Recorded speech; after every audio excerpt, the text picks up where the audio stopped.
Kuwait തീപിടുത്തത്തിൽ മരിച്ച തിരുവനന്തപുരം ഉഴമലയ്ക്കൽ സ്വദേശി അരുൺ ബാബുവിന്റെ വീട്ടിൽ നിന്നും നൃപൻ ചക്രവർത്തി ചേരുകയാണ്. നൃപൻ, എന്താണ് അവിടുത്തെ സാഹചര്യം?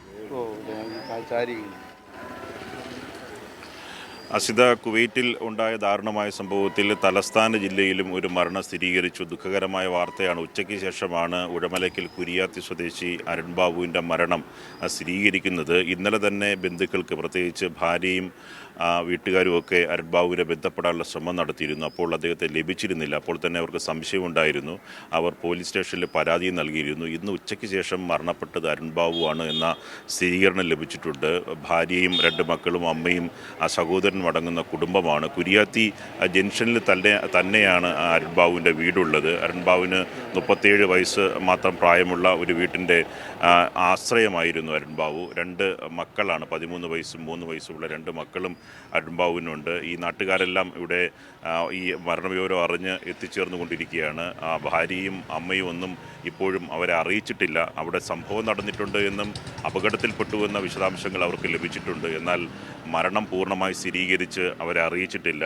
അരുൺ ബാബുവിൻ്റെ അമ്മയുടെ സഹോദരി കുഞ്ഞമ്മ ഇപ്പോൾ നമുക്കൊപ്പം ചേരുന്നുണ്ട്. അവർ നേരത്തെ തന്നെ കുവൈറ്റിൽ താമസിച്ചിരിക്കുകയും അവിടെ ജോലി ചെയ്യുകയൊക്കെ ചെയ്ത ഒരാളാണ്. ഈ അടുത്താണ് അവർ തിരിച്ചിങ്ങോട്ട് വന്നത്. നമുക്ക് അവരോട് തന്നെ കൂടുതൽ വിശദാംശങ്ങൾ ചോദിക്കാം. അസിത, ഇപ്പോഴാണ് നമ്മൾ ഈ ദുഃഖകരമായ വാർത്ത അറിയുന്നത്. ഈ മരണം സംബന്ധിച്ച് സ്ഥിരീകരണം നമ്മൾ നേരത്തെ തന്നെ ആളില്ല, കാണുവാനില്ല എന്ന വിവരം ലഭിച്ചിരുന്നു. പക്ഷെ മരണം സ്ഥിരീകരിക്കുന്ന ഇപ്പോഴാണ്.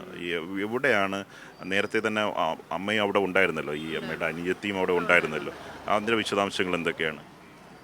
ഞങ്ങൾ അടുത്തടുത്ത ബിൽഡിങ്ങുകളാണ്. ഒരു 4-5 ബിൽഡിംഗ് വ്യത്യാസത്തിലാണ് ഈ ക്യാമ്പുള്ളത്.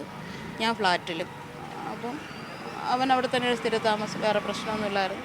അപ്പോൾ ഈ സംഭവം നടക്കുന്ന ഇന്നലെ രാവിലെ 8 മണിക്കാണ് ഞാനിത് എൻ്റെ മൊബൈലിൽ കാണുന്നത്. ക്യാമ്പിന് തീ പിടിച്ചു എന്ന് പറഞ്ഞിട്ട്. അപ്പം മംഗഫ് ബ്ലോക്ക് 4 ക്യാമ്പാണെന്ന് പറഞ്ഞപ്പോൾ അവിടെ 4-ാം നമ്പർ ക്യാമ്പാണുള്ളത്, NBTCയുടെ. അതിലാണ് എൻ്റെ മകൻ താമസിച്ചിരുന്നത്. അതിൽ തീ പിടിച്ചു എന്ന് കേട്ട പാടെ തന്നെ എൻ്റെ മോനെ ഞാൻ കോൺടാക്റ്റ് ചെയ്യാൻ നോക്കി. മൊബൈൽ റിങ് ചെയ്യുന്നുണ്ടായിരുന്നു, പക്ഷേ ആൻസർ ചെയ്തില്ല.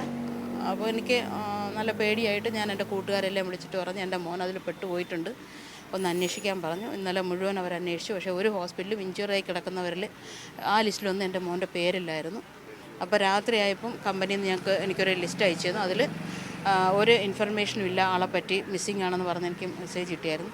ഇന്ന് രാവിലെ 9 മണിയോടുകൂടി എൻ്റെ മകൻ്റെ ബോഡി മോർച്ചറിയിലുണ്ടെന്ന് എൻ്റെ കൂട്ടുകാർ മുഖാന്തരം ഞാൻ കണ്ടെത്തുകയും ഉച്ചയായപ്പോൾ NBTC കമ്പനിയുടെ ഹെൽപ്പ് ലൈനിൽ നിന്ന് അവരെന്നെ വിളിച്ചറിയിക്കുകയും ചെയ്തു. ഈ കമ്പനി നമുക്ക് നേരിട്ട്, ഇവരുടെ ക്യാമ്പൊക്കെ നമുക്ക് നേരത്തെ അറിയാം. അവിടെ പോയിട്ടുമുണ്ട്. ഇപ്പോൾ നമുക്ക് കയറാൻ പറ്റില്ല, ജെൻസിൻ്റെ ക്യാമ്പാണ്. പക്ഷേ എന്നാലും നമുക്ക് പുറത്ത് നിന്നിട്ട് അതൊക്കെ കാണാൻ പറ്റും, കയറാൻ പറ്റും. എന്ത് തൊഴിലാണ് ആ കമ്പനി ചെയ്തിരുന്നത്? പർച്ചേസറായിരുന്നു, ഷോപ്പ് അഡ്മിനായിരുന്നു. ഇപ്പോൾ ആ കമ്പനിയിൽ എത്ര വർഷമായി? ഇപ്പോൾ തുടർച്ചയായിട്ട് ഒരു 8 വർഷവും, അത് കഴിഞ്ഞിട്ട് ഇപ്പോൾ 8 മാസവും. നേരത്തെ ഈ കോവിഡിന് മുമ്പേ അരുൺ ബാബു അവിടെ തന്നെയാണ് ജോലി ചെയ്തിരുന്നത്, പർച്ചേസറായിട്ട് തന്നെയാണ്. അപ്പോൾ കോവിഡ് ഒന്ന് നാട്ടിൽ വന്നപ്പോൾ പിന്നെ വിസ ക്യാൻസൽ ആയതുകൊണ്ട് ആ കമ്പനി പുതിയ വിസ കൊടുത്താണ് ഒക്ടോബറിൽ അങ്ങോട്ട്. അരുൺ ബാബു നാട്ടിൽ കുറച്ച് നാളുണ്ടായിരുന്നു, ഇവിടെ വേറെ ജോലിയും ചെയ്തിരുന്നു. ഇവിടെ തട്ടിൻ്റെ പണിയായിരുന്നു. ഇപ്പം നമ്മളിപ്പം വീട്ടിൽ അരുൺ ബാബുവിൻ്റെ ഒപ്പം ഉള്ളത്, വീട്ടിലുള്ളത് ഭാര്യയും 2 മക്കളും അമ്മയുമാണ്. അവരോട് ഈ കാര്യം സ്ഥിരീകരണം. ഭാര്യ വീട്ടിലാണ് ഇപ്പോൾ ഉള്ളത് ഒരാഴ്ചയായിട്ട്. അപ്പോൾ ഞാൻ അവരെ സഹോദരനെ വിളിച്ച് വിവരം പറഞ്ഞിട്ടുണ്ട്. അമ്മയെ ഇതുവരെ അറിയിക്കാൻ പറ്റിയിട്ടില്ല. ഇനി അങ്ങോട്ടോണം സീരിയസ് ആയിട്ട് കിടക്കുന്നു എന്നാണ് ഞാൻ പറഞ്ഞേക്കുന്നത്. നല്ല പൊള്ളലുണ്ട്, ഒരു 90% പൊള്ളലുണ്ട്, ആളിന് ബോധമൊന്നുമില്ല എന്നാണ് അമ്മയോട് പറഞ്ഞിരിക്കുന്നത്. വേറെ ഡീറ്റെയിൽസ് ആയിട്ടൊന്നും പറഞ്ഞിട്ടില്ല. ഈ മരണം വിവിധ ജില്ലകളിൽ, കൊല്ലത്തായിരുന്നാലും മലബാറിലെ വിവിധ ജില്ലകളിലെ ആൾക്കാർ മരണപ്പെട്ടു. ഈ കമ്പനിയിൽ അപകടം നടന്നു എന്ന് പറഞ്ഞപ്പം തന്നെ ആ ഒരു പേടി മനസ്സിലുണ്ടായിരുന്നു. തീർച്ചയായിട്ടും. കാര്യം ഒരു തീ പിടിക്കലെന്ന് പറഞ്ഞാൽ, അതായത് 50-51 ഡിഗ്രി ചൂടാണ് കുവൈറ്റിൽ ഇപ്പോൾ ഉള്ളത്. ഒരു കാര്യം എന്ന് വെച്ചാൽ ഇതിൻ്റെ ഈ ബിൽഡിങ്ങിൻ്റെ താഴെ ഗ്രൗണ്ട് ഫ്ലോറിൽ കിച്ചണാണ്. അവിടുത്തെ ഗ്യാസ് പൊട്ടിത്തെറിച്ചായിരിക്കണം ഇത് നടന്നതെന്ന് ഞാൻ വിശ്വസിക്കുന്നു. എനിക്കറിയില്ല, ഡീറ്റെയിൽസ് ആയിട്ടൊന്നും എനിക്കറിയില്ല. അപ്പോൾ അവിടെ ഒരു തീ പിടിച്ചു കഴിഞ്ഞാൽ എത്രയും പെട്ടെന്ന് ഇത് ഈ ഗ്യാസിൻ്റെ ഇതുകൊണ്ട് കാർബൺ മോണോക്സൈഡ് പെട്ടെന്ന് മുകളിലേക്ക് വരും. ഏറ്റവും കൂടുതൽ ശ്വാസം മുട്ടി തന്നെ ആയിരിക്കും ആൾക്കാർ മരണപ്പെട്ടതെന്നാണ് ഞാൻ വിചാരിക്കുന്നത്. കാര്യം അത്ര പെട്ടെന്ന് പുക മുകളിലെത്തും, ഒന്നും ചെയ്യാൻ പറ്റില്ല, ബോധം കെട്ട് വീഴും. അതാ സംഭവിക്കുക. നമ്മൾ കൂടെ വർക്ക് ചെയ്യുന്ന ആൾക്കാരോ കമ്പനിയുമായി ബന്ധപ്പെട്ട ആരെങ്കിലും നമുക്ക് അവിടെ ഉള്ള ആരെങ്കിലും ഇപ്പോൾ നമുക്ക് കോൺടാക്ട് ചെയ്യാൻ പറ്റിയിട്ടുണ്ടോ മരണശേഷം? അവൻ്റെ കൂടെ ജോലി ചെയ്യുന്നവരൊക്കെ ഞാൻ വിളിച്ച് കോൺടാക്ട് ചെയ്യുന്നുണ്ട്. അതിൽ ആ റൂമിലുണ്ടായിരുന്ന ഒരാളിപ്പോൾ നാട്ടിലുണ്ട്. ആ പുള്ളിക്കാരനെ വിളിച്ചിട്ടാണ് ഞാൻ കാര്യങ്ങളൊക്കെ അറിഞ്ഞുകൊണ്ടിരുന്നത്. പിന്നെ എൻ്റെ തന്നെ ഫ്രണ്ട്സ് ഉണ്ട് കുവൈറ്റിൽ, അവരെ എല്ലാവരോടും വിട്ട് തന്നെയാണ് ഞാനിത് അന്വേഷിപ്പിച്ചത്. അവരിന്നലെ രാവിലെ മുതൽ ഞാൻ വിളിച്ചു പറഞ്ഞ ആ സമയം മുതൽ ഇവനെ പറ്റി അന്വേഷിക്കുകയും എല്ലാ ഹോസ്പിറ്റലും ഇവന് വേണ്ടി പോവുകയൊക്കെ ചെയ്തു. പക്ഷേ ഒരിടത്തും തന്നെ ഇഞ്ചുർഡായി കിടക്കുന്നതിൽ ഇവൻ്റെ ഡീറ്റെയിൽസ് ഇല്ലാത്തതുകൊണ്ട് തന്നെ ഞാൻ നല്ലോണം ഭയപ്പെട്ടിരുന്നു. എൻ്റെ കുട്ടിക്ക് എന്തോ സംഭവിച്ചു എന്ന് ഞാൻ അപ്പം തന്നെ ഇന്നലെ വൈകുന്നേരം തന്നെ ഞാൻ ശരിക്കും ഇത് സ്ഥിരീകരിച്ചിരുന്നു. കാര്യം എന്ന് വെച്ചാൽ നോ ഇൻഫർമേഷൻ എന്ന് പറഞ്ഞു കഴിഞ്ഞാൽ പിന്നെ അത് നോക്കേണ്ട കാര്യമില്ല. ഭയപ്പെട്ടതുപോലെ തന്നെ സംഭവിച്ചു.